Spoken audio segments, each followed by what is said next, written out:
Hi students, welcome to the classes for Fundamentals of Accounting. In the last class, we had studied what is generally accepted accounting principles. There are four classification of GAAP. They are accounting assumptions, accounting principles or accounting conventions, modifying principles, and accounting standards that I have given a definition for each of it. And the 4 points involved in accounting assumptions that we have already studied in the last class, they are accounting entity, money measurement, going concern, and accounting period. Today I am going to discuss what are the accounting conventions or accounting principles. There are 6 points involved under accounting conventions or principles. They are dual aspect, verifiability and objectivity of evidence, historical cost, revenue recognition, matching principle, and full disclosure. Okay, we can get into detail each points. Okay. Accounting conventions or principle that I have already given the definition, that is the rules or practice by which a common consent is employed in the solution of a particular problem. നമ്മൾ financial statements prepare ചെയ്യുമ്പോൾ എല്ലാവർക്കും സ്വീകാര്യമായിട്ട് എങ്ങനെയാണ് നമ്മൾ follow ചെയ്യുന്നത്, അതാണ് accounting conventions അല്ലെങ്കിൽ principles എന്നതുകൊണ്ട് ഉദ്ദേശിക്കുന്നത്. നമ്മളിപ്പോൾ ഒരു പ്രോബ്ലം സോൾവ് ചെയ്യാൻ എല്ലാവർക്കും സ്വീകാര്യമായിട്ടുള്ള റൂൾസ് ആൻഡ് റെഗുലേഷൻസ് ആണ് എന്തെന്ന് പറയുന്നത്, അക്കൗണ്ടിങ് കൺവെൻഷൻസ് അല്ലെങ്കിൽ പ്രിൻസിപ്പിൾസ് എന്ന് പറയുന്നത്. Verifiability and objectivity principle, historical cost, revenue recognition principle, matching principle and convention of disclosure. ഓരോ പോയിൻറ്റും എന്തൊക്കെയാണെന്ന് നോക്കാം. ഫസ്റ്റ് അക്കൗണ്ടിങ് കൺവെൻഷൻ ആണ് ഡ്യുവൽ ആസ്പെക്റ്റ്. ഡ്യുവൽ എന്ന് പറഞ്ഞാൽ എന്താണ് മീനിങ്? Double aspect. നമ്മുടെ ഒരു ബിസിനസ്സിൽ ഒരു ട്രാൻസാക്ഷൻ നടക്കുകയാണെങ്കിൽ ആ ട്രാൻസാക്ഷന് എന്തായാലും 2 ആസ്പെക്റ്റുകൾ ഉണ്ടായിരിക്കും എന്നുള്ള പ്രിൻസിപ്പിളാണ് ഡ്യുവൽ ആസ്പെക്റ്റ് എന്ന് പറയുന്നത്. ഈ ഒരു ഡ്യുവൽ ആസ്പെക്റ്റ് പ്രിൻസിപ്പിളിനെ നമ്മൾ അക്കൗണ്ടിങ് ഈക്വലൻസ് കോൺസെപ്റ്റ് എന്നും വിളിക്കാറുണ്ട്. അതായത് ഇപ്പം നിങ്ങളൊരു കമ്പ്യൂട്ടർ ഷോപ്പ് നടത്തുകയാണെന്ന് വിചാരിക്കുക. കമ്പ്യൂട്ടർ ഷോപ്പ് നടത്തുമ്പോൾ ഒരു കസ്റ്റമർ കമ്പ്യൂട്ടർ വാങ്ങാനായിട്ട് വരുന്നു. നിങ്ങൾ കമ്പ്യൂട്ടർ വിൽക്കുന്നു, പകരമായിട്ട് ക്യാഷ് വാങ്ങുന്നു. ഇനി കടമായിട്ടാണ് വാങ്ങിയതെങ്കിൽ അദ്ദേഹത്തിൻ്റെ പേര് നമ്മുടെ ഡെപ്റ്ററായിട്ട്, നമുക്ക് നമ്മുടെ കയ്യിൽ നിന്ന് കടം വാങ്ങിക്കൊണ്ട് പോയ വ്യക്തിയായിട്ട് കൺസിഡർ ചെയ്ത് നമുക്ക് ഫ്യൂച്ചറിൽ ക്യാഷ് കിട്ടുമെന്ന് കരുതി നമ്മൾ കൺസിഡർ ചെയ്ത് വെക്കുന്നു. അപ്പോൾ അവിടെ ഒരു ട്രാൻസാക്ഷനിൽ എത്ര ആസ്പെക്റ്റ് ഉണ്ടായി? നമുക്ക് ഇങ്ങോട്ടൊരു സംഗതി വന്നു, നമ്മൾ അതുപോലെ തന്നെ നമ്മുടെ ഒരു സാധനം അങ്ങോട്ട് പോവുകയും ചെയ്തു, അല്ലേ? അങ്ങനെ ഒരു ട്രാൻസാക്ഷൻ നടക്കുമ്പോൾ ഇങ്ങനെ അങ്ങോട്ടും ഇങ്ങോട്ടും ഓരോ കാര്യങ്ങൾ പോവുകയും വരികയും ചെയ്യുന്നുണ്ട്. അതായത് ഒരു റിസീവിങ് ആസ്പെക്റ്റും വരുന്നുണ്ട്, ഒരു ഗീവിങ് ആസ്പെക്റ്റും വരുന്നുണ്ട്. അതിനെയാണ് നമ്മൾ ഡ്യുവൽ ആസ്പെക്റ്റ് എന്ന് വിളിക്കുന്നത്. ഒരു റിസീവിങ് ആസ്പെക്റ്റ്, ഒരു giving aspect. That principle is called dual aspect. അതായത് നമ്മൾ ഇതിൻ്റെ അകത്ത് ഇതാണ് ആക്ച്വലി ഡെബിറ്റ് ക്രെഡിറ്റ് എന്ന് പറയുന്നത്. എന്തിനെയാണ് ഡെബിറ്റ് ചെയ്യേണ്ടത്, എന്തിനെയാണ് ക്രെഡിറ്റ് ചെയ്യേണ്ടത് എന്നുള്ളത് ബേസിക്കായിട്ട് വരുന്ന അക്കൗണ്ടിങ് റൂളാണ്. അതെന്താണെന്നുള്ളത് നമ്മൾ ഡീറ്റെയിൽ ആയിട്ട് പഠിക്കും. അപ്പോൾ എന്തായാലും അതിൻ്റെ പ്രിൻസിപ്പിൾ എന്താണെന്ന് മനസ്സിലാക്കുക. For every transaction there is a giving aspect and a receiving aspect. That principle is called dual aspect principle. For every credit there is a corresponding debit. That is the dual aspect principle. Next principle is verifiability and objectivity principle. Verifiability എന്ന് പറഞ്ഞാൽ നമുക്കറിയാമല്ലോ, നമുക്ക് verify ചെയ്യാൻ പറ്റണം.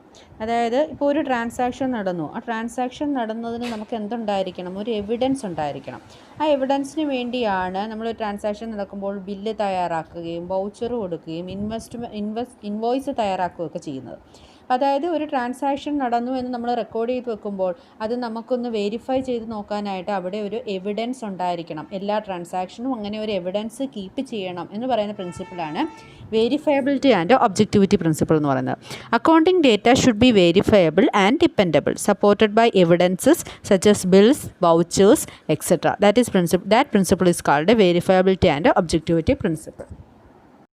Next principle is historical cost. Historical cost എന്ന് പറഞ്ഞാൽ നമ്മുടെ ഒരു ട്രാൻസാക്ഷനിൽ ഒരു അസറ്റ് വാങ്ങുകയോ അല്ലെങ്കിൽ എന്തെങ്കിലും ഒരു ട്രാൻസാക്ഷൻ നടക്കുമ്പോൾ നമ്മൾ വാങ്ങുന്നത് എത്ര രൂപയ്ക്കാണോ അതാണ് അതിൻ്റെ വാല്യൂ ആയിട്ട് നമ്മൾ റെക്കോർഡ് ചെയ്ത് വെക്കുന്നത്. അതായത് ഹിസ്റ്റോറിക്കൽ കോസ്റ്റ് എന്ന് പറയും.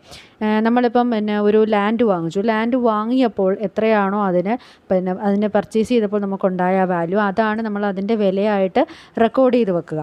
That is the acquisition cost. നമ്മൾ അക്യൂർ ചെയ്യാൻ എത്ര സ്പെൻഡ് ചെയ്തോ അതാണ് അതിൻ്റെ വാല്യൂ ആയിട്ട് കൺസിഡർ ചെയ്യുക. ആ ഒരു പ്രിൻസിപ്പിളിനാണ് നമ്മൾ ഹിസ്റ്റോറിക്കൽ കോസ്റ്റ് എന്ന് പറയുന്നത്. That is all transaction should be recorded at there acquisition cost.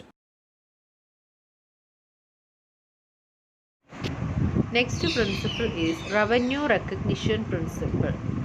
Revenue recognition principle എന്ന് പറഞ്ഞാൽ നമ്മളൊരു ബിസിനസ്സിൽ ഏൺ ചെയ്യുന്ന റവന്യൂ, അതായത് റവന്യൂ എന്ന് പറഞ്ഞാൽ അറിയാമല്ലോ, നമ്മൾ എന്ത് ബിസിനസ്സാണോ എന്തിൻ്റെ സെയിൽസ് ആണോ നടത്തുന്നത് ആ സെയിൽസിൽ നിന്ന് നമുക്ക് കിട്ടുന്ന ഇൻകമാണ് നമ്മൾ റവന്യൂ എന്ന് പറയുന്നത്. അപ്പോൾ ആ റവന്യൂ അത് സെയിൽസ് ആകാം സർവീസ് ആകാം, അതിൽ നിന്നുണ്ടാകുന്ന വരുമാനം നമ്മളത് റവന്യൂ ആയിട്ട് കൺസിഡർ ചെയ്യുന്നത് എപ്പോഴാണ് എന്ന് മനസ്സിലാക്കുന്ന ഒരു പ്രിൻസിപ്പിളാണ് റവന്യൂ റെക്കഗ്നിഷൻ പ്രിൻസിപ്പിൾ എന്ന് പറയുന്നത്.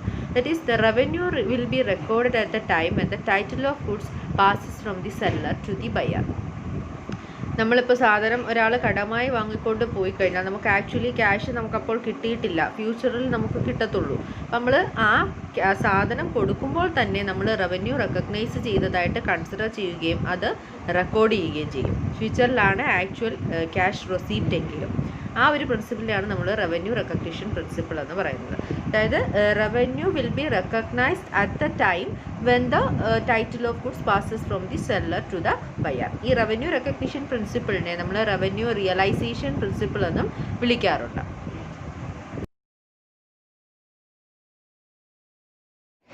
Next principle is matching principle. It means cost incurred during the period must be matched against the revenue carried during the period.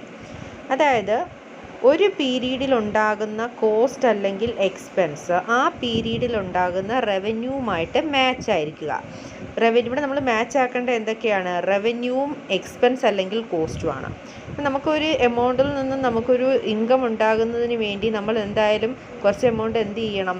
Expense ആയിട്ട് അല്ലെങ്കിൽ എമൗണ്ട് സ്പെൻഡ് ചെയ്യണം. അതിനെയാണ് നമ്മൾ റവന്യൂ എക്സ്പെൻസ് എന്ന് പറയുന്നത്. That is the amount spend for earning some revenue.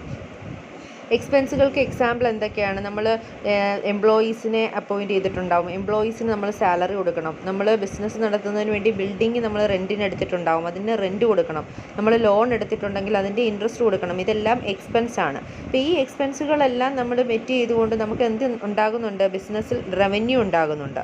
ആ revenue ആയിട്ട് match ചെയ്ത് രണ്ടും കൂടി കമ്പയർ ചെയ്താണ് നമ്മൾ ആ പീരീഡിലുള്ള നെറ്റ് റിസൾട്ട് ഫൈൻഡ് ചെയ്യുന്നത്. അതായത് പ്രോഫിറ്റ് ആണോ ലോസ് ആണോ എന്നുള്ളത് ഫൈൻഡ് ചെയ്യുന്നത്. ഇപ്പോൾ റവന്യൂ കൂടുതലാണെങ്കിൽ നമുക്ക് പ്രോഫിറ്റ് ആയിരിക്കും, റവന്യൂവിനേക്കാൾ കൂടുതൽ നമുക്ക് എക്സ്പെൻസ് ആണെന്നുണ്ടെങ്കിൽ ലോസ് ആയിരിക്കും. അപ്പോൾ അത് ഏത് പീരീഡാണോ ഉള്ളത് ആ പീരീഡിൽ തമ്മിൽ വേണം അത് മാച്ച് ആവാൻ. ഫോർ എക്സാമ്പിൾ, ഇപ്പം നമ്മൾ എംപ്ലോയീസിന് സാലറി കൊടുക്കണമെന്ന് പറഞ്ഞു. അപ്പം നമ്മൾ ആ സാലറി ഈ മന്തിൽ നമ്മൾ കൊടുക്കുന്നില്ല, അല്ലെങ്കിൽ ആ ഒരു പീരീഡിൽ നമ്മൾ കൊടുക്കുന്നില്ല, അത് നെക്സ്റ്റ് പീരീഡിൽ കൊടുക്കാനായിട്ട് നമ്മൾ മാറ്റി വെച്ചു. ഇപ്പം നമ്മളത് കടമായിട്ടിട്ടിരിക്കുക. അങ്ങനെയാണെന്നുണ്ടെങ്കിൽ കൂടിയും നമുക്കുണ്ടാകുന്ന റവന്യൂ എന്ന് പറയുന്നത് ഈ ഒരു എക്സ്പെൻസിൻ്റെയും കൂടിയാണ്. ഈ ഒരു അതായത് നമ്മൾ സാലറി കൊടുത്ത് അവർ വർക്ക് ചെയ്തിട്ടുണ്ട്, നമ്മൾ സാലറി ആക്ച്വലി പേ ചെയ്തില്ല എന്ന് മാത്രമേ ഉള്ളൂ. അപ്പം അങ്ങനെയാണെന്നുണ്ടെങ്കിൽ ആ എമൗണ്ട് നമ്മൾ അവിടെ കൺസിഡർ ചെയ്യണം. ഫ്യൂച്ചറിലാണ് ആക്ച്വൽ പേയ്മെൻ്റ് എങ്കിൽ കൂടിയും. അതുപോലെ തന്നെ നമ്മൾ റെൻറ്റ് അഡ്വാൻസ് ആയിട്ട് പേ ചെയ്തു എന്ന് വിചാരിക്കുക. That is prepaid rent.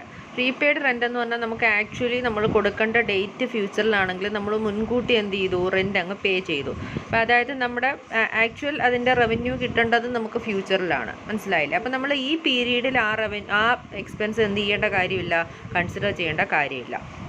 അതാണ്, അതായത് നമ്മുടെ ഇപ്പോഴത്തെ ആ കറൻറ്റ് പീരീഡിലുള്ള എക്സ്പെൻസും കറൻറ്റ് പീരീഡിലുള്ള റവന്യൂവും തമ്മിൽ മാച്ചായി പോവുക. ഇപ്പം നിങ്ങളൊരു 10 രൂപ ബിസിനസ്സിലോട്ട് ഇട്ടു, നിങ്ങൾക്ക് ബിസിനസ്സിൽ നിന്ന് ഒരു 15 രൂപ കിട്ടി. അപ്പം നിങ്ങൾക്ക് ഈ 15 രൂപയിൽ 5 രൂപ പ്രോഫിറ്റാണ്. അപ്പം 10 രൂപ എന്ന് പറയുന്ന എക്സ്പെൻസാണ്. അപ്പോൾ ആ 15 രൂപയിൽ നിങ്ങളുടെ റവന്യൂ 10ഉം അതുപോലെ മൊത്തത്തിൽ നിങ്ങൾക്ക് 15 രൂപ തിരിച്ചു കിട്ടുകയും ചെയ്തു. അപ്പോൾ അത് ആ തമ്മിൽ ആ പീരീഡിൽ, അതായത് ഇപ്പം നിങ്ങൾക്ക് ഈ 15 രൂപ എവിടെ നിന്ന് കിട്ടിയെന്ന് ചോദിച്ചാൽ അതിൽ നിങ്ങൾക്ക് എക്സ്പെൻസ് ഇന്നതാണ് ചിലവായത്, ഈ പീരീഡിൽ ഇന്നതാണ് ചിലവായതെന്ന് നിങ്ങൾക്ക് കൃത്യമായിട്ട് കാണിക്കാൻ പറ്റണം. ആ പീരീഡിൽ നിങ്ങൾ കൃത്യമായിട്ടത് എന്ത് ചെയ്യുക? കൺസിഡർ ചെയ്യുക. അതിനെയാണ് നമ്മൾ മാച്ചിങ് പ്രിൻസിപ്പിൾ എന്ന് പറയുന്നത്.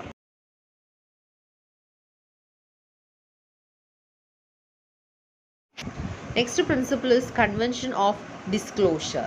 Convention of disclosure means we know that accounting is an information system which provides valuable information to different stakeholders to take important decisions. അപ്പോൾ ആ ആളുകൾക്ക് ഇമ്പോർട്ടൻറ്റ് ഡിസിഷൻസ് എടുക്കാൻ ആവശ്യമായിട്ടുള്ള റിലയബിൾ ആയിട്ടുള്ള ഇൻഫർമേഷൻ വേണം അക്കൗണ്ടിങ് സ്റ്റേറ്റ്മെൻറ്റ്സുകൾ നൽകാൻ. അതായത് അവരെ തെറ്റിദ്ധരിപ്പിക്കുന്നതോ അല്ലെങ്കിൽ കാര്യങ്ങൾ മറച്ചു വെക്കുന്നതോ ആയിട്ടുള്ള ഇൻഫർമേഷൻ അല്ല അക്കൗണ്ടിങ് സ്റ്റേറ്റ്മെൻറ്റ്സിലൂടെ കൊടുക്കേണ്ടത്. ആ ഒരു പ്രിൻസിപ്പിളിനെയാണ് നമ്മൾ കൺവെൻഷൻ ഓഫ് ഡിസ്ക്ലോഷർ എന്ന് പറയുന്നത്.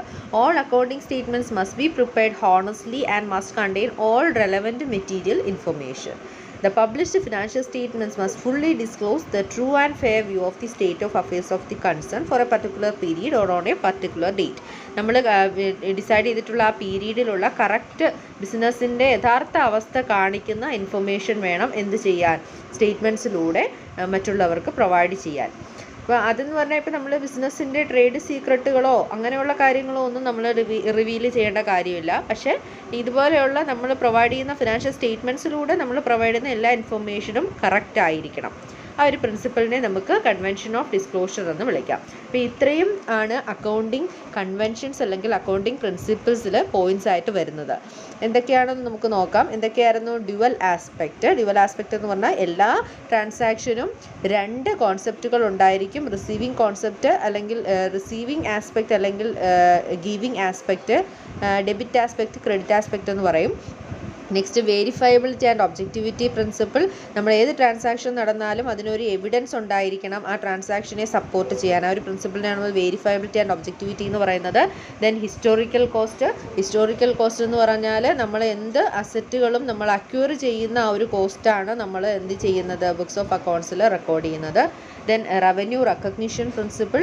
റവന്യൂ നമ്മൾ എപ്പോഴാണോ റെക്കഗ്നൈസ് ചെയ്യുന്നത് അന്നേരം അത് റെക്കോർഡ് ചെയ്യുന്നു. റെക്കഗ്നൈസ് ചെയ്യുന്നതെന്ന് പറഞ്ഞാൽ നമ്മൾ ഗുഡ്സിൻ്റെ ടൈറ്റിൽ പാസ് ചെയ്യുമ്പോൾ തന്നെ നമ്മളത് റവന്യൂ റെക്കഗ്നൈസ് ചെയ്തതായിട്ട് കൺസിഡർ ചെയ്യും. അല്ലാതെ ആക്ച്വൽ റെസീപ്റ്റ് അല്ല നമ്മളവിടെ കണക്കാക്കുന്നത്. Next matching principle. ഒരു പീരീഡിലെ റവന്യൂവും എക്സ്പെൻസും തമ്മിൽ മാച്ച് ആയിരിക്കണം. Then convention of disclosure. ബിസിനസ്സിൻ്റെ ഒരു ഫെയർ ആൻഡ് വ്യൂ വേണം നമ്മളെപ്പോഴും ഡിസ്ക്ലോസ് ചെയ്യാനായിട്ട്. ഇത്രയുമാണ് അക്കൗണ്ടിങ് കൺവെൻഷൻസിൽ വരുന്നത്. Thank you.